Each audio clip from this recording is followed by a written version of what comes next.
ആദ്യം advocate P A പ്രിജിയിലേക്ക്.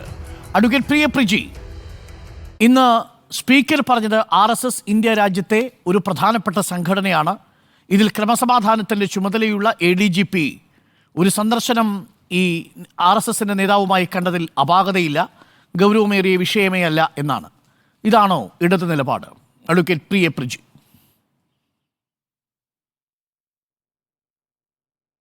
RSS എന്ന് പറയുന്ന സംഘടന ഭാരതത്തിൽ നിരോധിക്കപ്പെട്ട ഒരു സംഘടനയല്ല.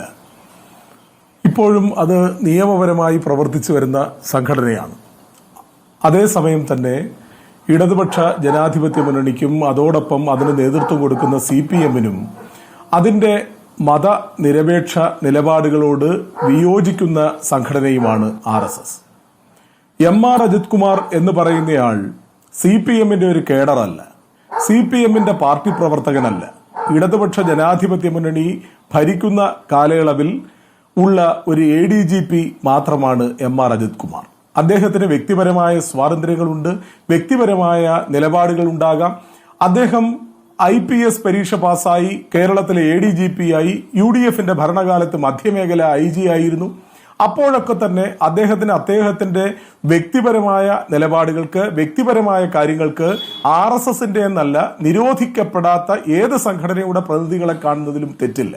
പക്ഷേ അദ്ദേഹം ആ കണ്ട കൂടിക്കാഴ്ചയിൽ വേറെ ഏതെങ്കിലും ഒരു അജണ്ട ഉണ്ടായിരുന്നു എന്നുണ്ടെങ്കിൽ, നിയമവിരുദ്ധമായ ഒരു അജണ്ട അതിന്റെ പിറകിൽ ഉണ്ടായിരുന്നുവെങ്കിൽ തീർച്ചയായും അത് പരിശോധിക്കപ്പെടണം എന്ന് തന്നെയാണ് ക്രമസമാധാനത്തിന്റെ ചുമതലയുള്ള നമ്മുടെ സംസ്ഥാനത്ത് എവിടെയും ഒരു പോലീസിനൊരു കേസെടുക്കാനും പോലീസിന്റെ കേസുമായി ബന്ധപ്പെട്ട് നേരിട്ട് ഇൻഫർമേഷൻ സ്വീകരിക്കാനും കഴിയുന്ന, അവർക്ക് നിർദ്ദേശങ്ങൾ കൊടുക്കാൻ കഴിയുന്ന സംസ്ഥാനത്തെ തന്നെ ഏറ്റവും ശക്തരായ പോലീസ് ഉദ്യോഗസ്ഥൻ RSS ക്യാമ്പിലെത്തി RSS-ന്റെ ജനറൽ സെക്രട്ടറിയെ കണ്ടതിൽ ഇടതു സർക്കാരിന് ഒന്നും പ്രത്യേകിച്ച് പറയാനില്ല. അത് അദ്ദേഹത്തിന്റെ സ്വകാര്യമായ അവകാശമാണ്. അങ്ങനല്ല അരുണേ, അതിനെ നമ്മൾ അങ്ങനെ വളച്ചൊടിക്കണ്ട. RSS ക്യാമ്പിലെത്തി എന്നൊക്കെയുള്ള പ്രയോഗങ്ങൾ ശരിയാണോ എന്ന് എനിക്ക് അറിഞ്ഞൂടാ. അദ്ദേഹത്തിന്റെ ഒരു സുഹൃത്തുമായി RSS-ന്റെ ഒരു നേതാവിനെ കണ്ടു, അദ്ദേഹത്തിന്റെ വ്യക്തിപരമായ കാര്യത്തിനാണെന്ന് പറയുന്നു. അദ്ദേഹത്തിന്റെ സുഹൃത്തിനെ കാണുന്നത് വ്യക്തിപരം, RSS-ന്റെ ജനറൽ സെക്രട്ടറിയെ കാണുന്നത് എങ്ങനെയാ വ്യക്തിപരമാവുക? അല്ല, അത് അദ്ദേഹമാണ് അതിന് മറുപടി പറയേണ്ടത്.